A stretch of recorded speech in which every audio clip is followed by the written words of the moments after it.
Hey, welcome back to Luxury Code, where we get into the minds, the mindset, the marketing, the business building strategies of luxury real estate professionals. Today, our guest, Meital Taub, from Laguna Beach and really working coastal Orange County, California. Last year closed over $200 million in volume in 2021. And as we're recording the show today, she's on pace to do $300 million in sales. Yes, as the market is going backwards, she's moving forward, helping even more clients. So welcome to the show, my dear.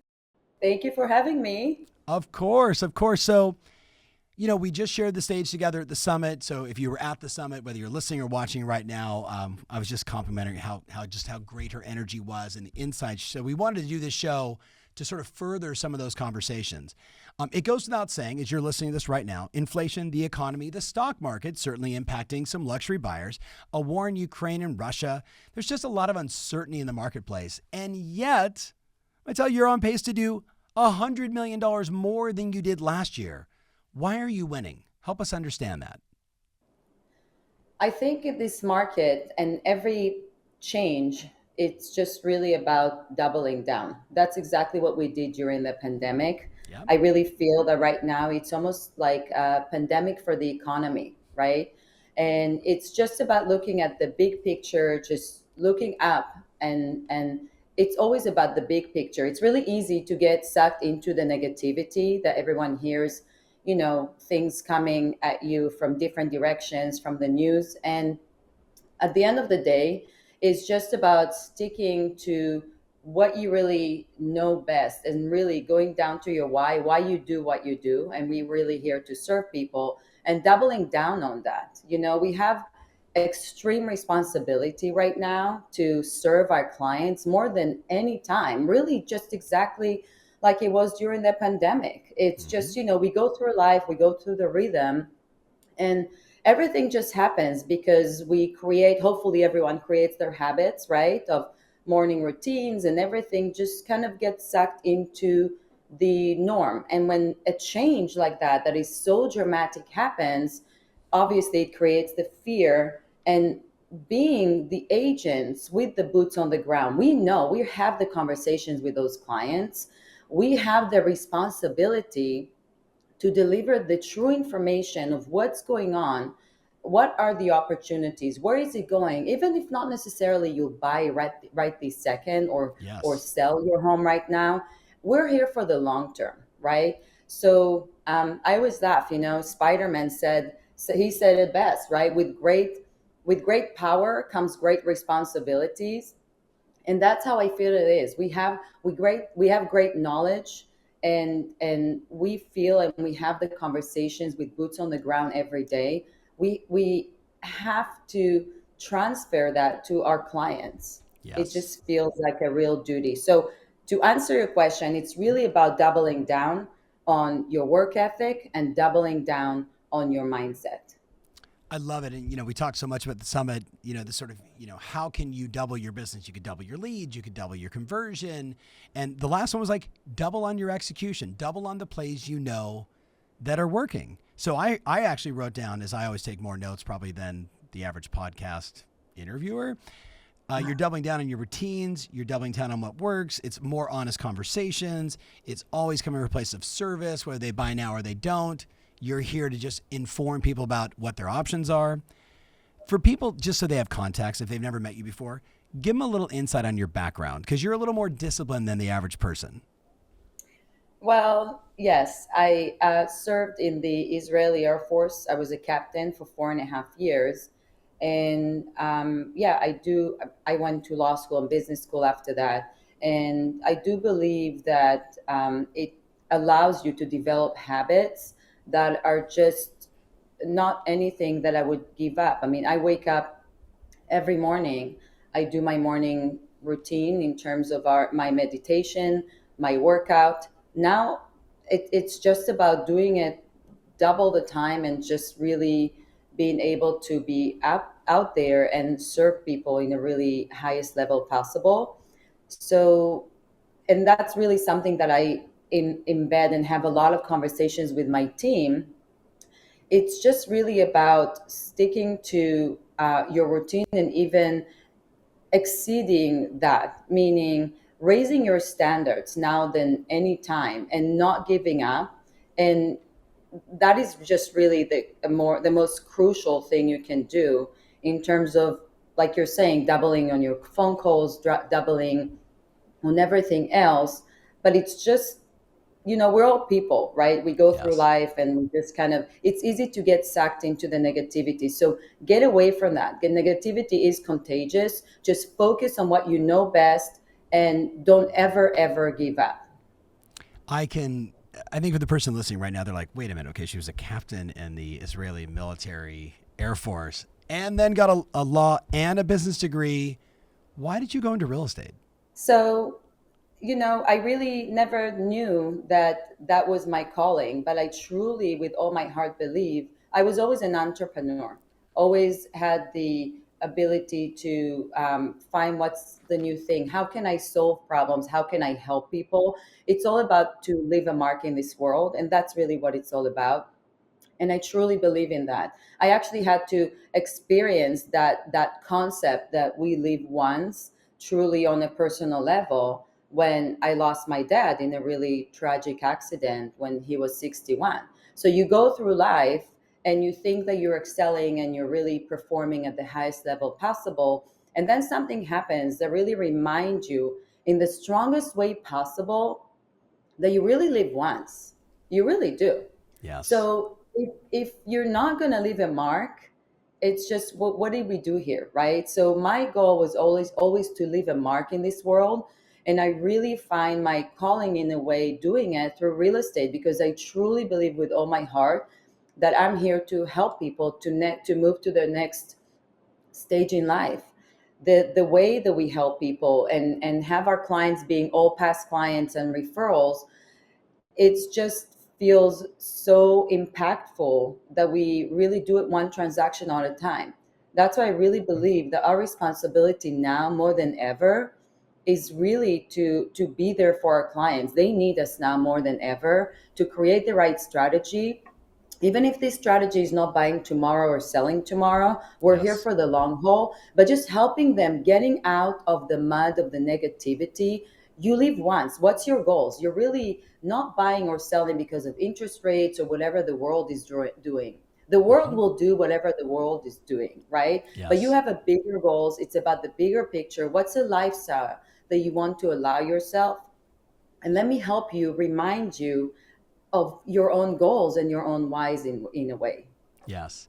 It's interesting. Our mutual good friend Tim Smith. We just did a show together, a live show, and you two share that same mindset, which is selling luxury is selling a lifestyle. It is what's most important to you. Now, I want to back up though, because you said a word that is very important to me: habits. So I read a research piece by Alan Stein, who's a wonderful author. I'll introduce you. He'll probably be with us at one of the events coming up. He said, Tom, if you want to be successful in the development of habits, forget 21 days, forget, 90 days, 67 days, all this, these data points around how long it takes to develop the habit. He said, here's what we know in the most recent study. If you just try and master one thing, you have an 85% chance of installing that habit into your DNA, into your routines. The moment you say, I'm going to take on two habits, you drop from 85% down to a 40% success rate. 40% installing those two habits. If you go for three, which how many people do we know that start the new year and say, this is the year. I'm going to work out. I'm going to cut out sugar. I'm going to make my prospecting calls every day. The data shows you have a 3% chance of installing any one of those. What's your best hack? Because you're disciplined. That's what I see in you all the time. Like, you're elegant, right? You're amazing at what you do. It's your habits and disciplines that make you so great. What have you done in the past, or do you recommend for the listener if they want to really get some habits right? I really think it's about just doing it. I never set goals in New Year's or on a Monday or on a Sunday. The goals are set on a regular basis. It's always me against me. And Mm-hmm. it's just how I can unlock and unleash that everyone has greatness, right? So, how do you take that and unlock that? Mm-hmm. So, it's just really believing that you can do it and just doing it. And the Yes. best part is doing it when it's hardest, right? The days that I don't feel like, well, I'm always going to do it. The days that I don't feel like going on that run, Yeah. I'll do it on purpose and I'll do it harder. And you know why? I'll run faster and I'll run harder just to test my own limits, because it's always me against myself. And the Yes. great thing is that even if you did not succeed with installing this specific habit, you don't have to wait until tomorrow to do it. You can try again in the next hour, the next Yes. afternoon, the next minute. Every second that you have, it really needs to be utilized to the best. And I think that's really what it comes down to. Really understanding that once you create those habits, they create a certain framework to your life that it creates certain freedom in a way, because it really allows you to do the things that you want to do, because you already checked all the boxes that you know that if you will do every day on a regular basis, they'll move you to the next step. So those are just habits and behaviors that allow me to create and gain freedom. So it's just as simple as it sounds. It's just about doing it. And if you did not succeed in doing it, do it again. Yes. Yes. You that was a mic drop moment when you said your habits create the framework of your life. And every listener right now, you know, as you're listening to this, you can look at your life, and if you're not happy with the results you're producing, look first to your habits. Look first to your routines, right? Totally agree. Yeah. Agree 100%. It's just because that's, I mean, it's like a picture, right? Once Hmm. you install habits, they're automatic. They're happening. And you know what? It's nice to look into your habits once in a while and kind of have self-reflection and Right. change them on or upgrade them. But once you do that, you don't have to think about anything else. You already checked the boxes on the good things that you needed to do in your day, and now it's time to take it to the next level. Right. I.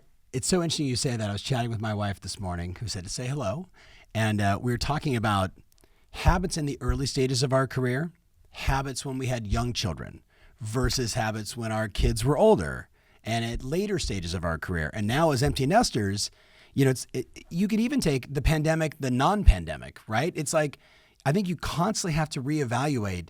Yes, I've got this habit down, but is it serving me the way it did when I first installed it? When I needed to get to that discipline, well, now I've got it. So what's the next thing?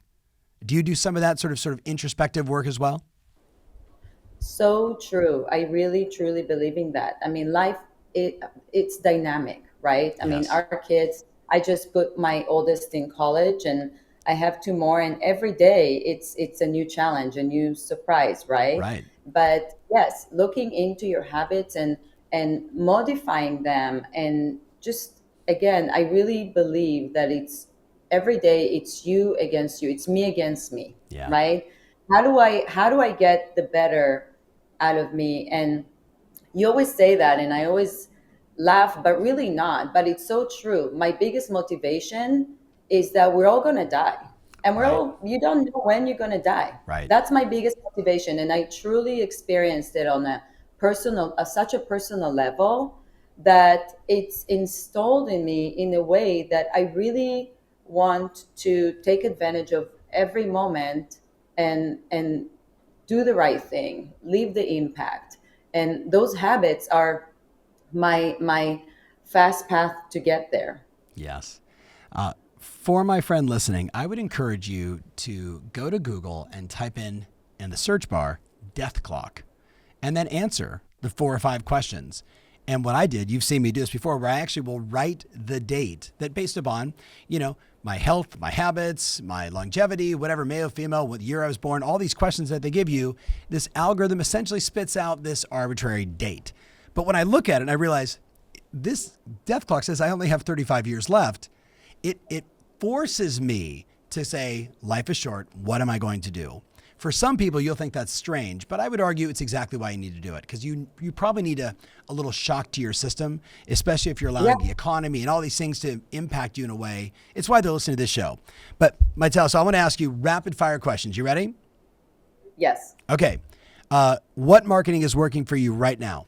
Having conversations, a lot of it, and educational videos and reels, just quick ones to install the information and deliver everything we hear on KCM from Yes. you. We just transferring that. Love it. So you went right to video too, which is great. So for the person listening, conversations means open houses, prospecting, talking to past clients, talking to Sphere. It's all of that, right? Yes, absolutely. 100% and double and more than Eh, ever before. And having more close conversations with our clients that are sellers, that it just double everything up. That's the Yes. time to do it. So you're going right to my next question, which is how are you managing sellers' expectations in this market? It's just really beyond the fact that we're having a lot of conversation is really looking at what is the competition right now. I know the habit is to look on comps and past comps. Mm-hmm. I don't really care about those right now. Right now, what I care about is to look at what is your buyer pool and what is the active inventory that is available. What is our competition in the market? Mm-hmm. So, two things: we have to price a property in an appropriate way. That is just pricing is just really crucial. And second, you have to prepare your home to look picture perfect, because this is not time to be sloppy about presentation. It's not time to be sloppy about anything. The Yes. expectations of everyone's high, especially in our market. When people are really buying into a lifestyle, they buy something because they choose to buy it. I mean, this month we closed 28 million. So there are opportunities are there. People are out there. They're still Mm-hmm. buying. So And those by the way, buyers, as we're recording this, it's only the 18th of the month, and she's already had $28 million in closings. Congrats! Sorry to interrupt. but it's just to show that what people hear Yeah. is a lot of times really different from reality. Yes. So especially in our market, that we really sell lifestyle, and it's just really again about the big picture. So I think for the person listening right now is maybe to make up a list of what are you selling in your marketplace? Is it proximity? Is it lifestyle? Is it, proximity can be like proximity to the mountains, proximity to the ocean, proximity to the city, to business, right? It's knowing that, but I love the buyer pool versus competition. That's just great language for everybody to add in. So speaking of language, so you talked about managing sellers' expectations, right? Looking at buyer pool, competition, pricing. You can't have anything be sloppy. What are you doing differently now that you weren't doing, say, a year ago on your listing appointments to make sure people understand today's prices versus, the typical, hey, but my neighbor down the street sold 6 months ago and they got a record price and we want to beat that? It's just really about knowing your inventory, knowing your data to the T. If Mm-hmm. you're the knowledge broker, all the nice presentations, I kind of put it aside. I don't even go through presentations with numbers, we're number Yep. one and all that. Yeah. I don't care about that right now. Let's have real conversation one on one and see. Yep. Tell me what your goals are. Tell me where Yes. you want to get. I'll get you there. And Mm-hmm. let me tell you what would be the strategy to build to get you there, because I Yes. know the other properties inventory is still low. If we still have really low Right. inventory, and if you position yourself right, it will get you there and in a really high level, because it's happening and that's what we're doing. Yes. So knowing the coastal SoCal market or the New York City market or the Aspen market or the Jackson Hole, Wyoming market, because I'm, constantly talking to everybody and I'm in those markets, I keep seeing or it appears that properties that are 4 years or newer trade really fast. And once you get beyond 5 years or older, there's just something about maybe the style and maybe it's 10 years or 15 years. And even if it's in a premium location, there just seems to be less demand. Why is that? I think we need to bring some fresh into the game, and that's what we tell sellers. Sometimes it will be a new paint coat, right? A Mm-hmm. new staging, just to make it feel fresh and exciting. I really think that people that are buying right now are buying because they want to. Okay, they Yeah. buy because they choose to get into this lifestyle. So when someone walks into the house, it's more of an emotional purchase, Mm-hmm. because they understand their goals. They understand that they want to get to this lifestyle sooner than better. And even if they have to refi within a year or so, they don't get really distracted by the, everyone, the bad word, right? Recession or Right. what's coming and all this fear. They're not buying because of really the interest rate in a certain point, right? Yes. They're buying because they really understand their longer picture, the longer gain. And I think more than ever, people have the need to get there. I think the pandemic and really reminded people in a way that what are you waiting for? You Yes. wanted to be by the beach, you wanted to get to your lifestyle faster. You can die tomorrow, right? I mean, here is the pandemic showed us anything, um, showed us that than anything. I mean, we were running to fight for toilet paper, right? Right. So I think people still have that automatic mindset, and it's about reminding them that you have your lifestyle and you have your goals. So getting it faster is just really, why not? Yes. So some luxury buyers, and certainly many of our luxury clients, are hearing things from buyers like, "Well, this is my market to get a deal." Right? How are you helping that luxury buyer who maybe is just deal hungry to realize that there may be some deals, but with other prices or other properties, I should say, there really aren't any quote unquote deals to be had? What are you experiencing and what is your advice? So the properties that are newer construction really trade at the highest price possible, and we still see competition and activity. If there is no single levels in Corona Del Mar anymore, and at this price point, and you think you can get a deal, you're dreaming. I mean, Right. it's just having the real conversations with buyers. Mm-hmm. If you don't buy this, it's fine, but you may wait 5 years for something else to come that is exactly like that, because it's harder to get the newer construction. It's Mm-hmm. just that's just the fact, right? So at the end of the day, when you find something in our market that is really the property that suits your needs, your lifestyle, something and a property like that may not come for a long time. In Mm-hmm. Laguna Beach, every location is just so different. If you're Yes. not going to go for it right now, a property like that may not come ever. So what will pass, and it will shall pass, the whole, economy, it will recover. We'll get there. And the expectation is not really bad. No, it's not doom and gloom. There's no sharp decline next year. Inventory is still low. And it's just really about having the real conversations and not be afraid to have those real conversations with the client, because that's what they count on you for. If you're Yes. not going to have those real conversations, you're not serving your client right. And what I'm hearing and I love is, know your market inside and out, tell the truth. Have conversations about what it's going to take, why they're doing this, what is your motive for action, always going back to that. And it sounds like, you always have this air of like unattachment. Like you're just going to tell people the truth, you're going to deliver value, your market inside and out, and they're going to do what Steve Harney would always say, trust the fact that people, if you give them the right information, they're smart enough to make a good decision. That's what I'm Yes, sensing with you. Yeah. absolutely. We're here to serve like that. And if we don't do that, we're just not doing the right thing. And we Yes. are about doing the right thing always. Always. Okay, so I'm going to hit you with one last question, but it's a doozy. You ready?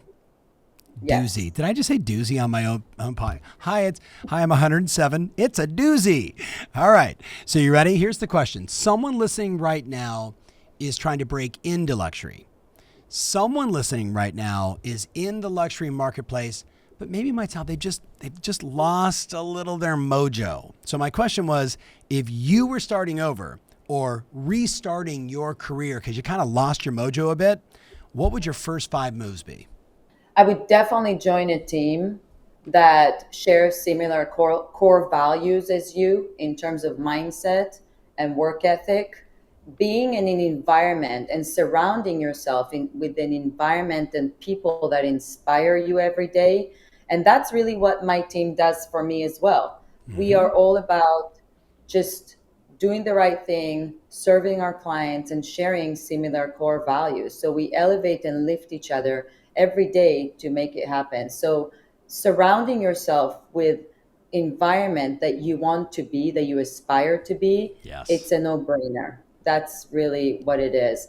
And being willing to what used to work, that just kind of sitting there and things will just happen and money will start kind of falling from the sky, and clients will just be dropping down in your feet to say, hey, sell my house or buy it. It's just, that's not what's the reality right now. Mm-hmm. Right now, it's about connecting with people on a deeper level. And in order for connecting with people, you have to create those opportunities through doing the open houses, through having the conversations, through picking up the phone and just asking them what they feel right now about the market, and maybe provide a little bit of input of what you see from what's going on without asking for anything. Just bring the value to the table and they'll find you when time comes, right? So do the work without expecting anything in return, and just work ethic. Like there's really nothing more than that. I mean, Yes. no one's really ever succeeded without putting the work into it. And if that's your expectation, just find something else to do. I really feel that in our market, in our real estate, performing at the highest level really goes a long way. Agree 100%. So join a That's what team. separates the girls from the women. Yes. So join a team based on core values, be in the right environment, right? Be around people that are doing the work. And then I loved you said connecting with people, and we both get that.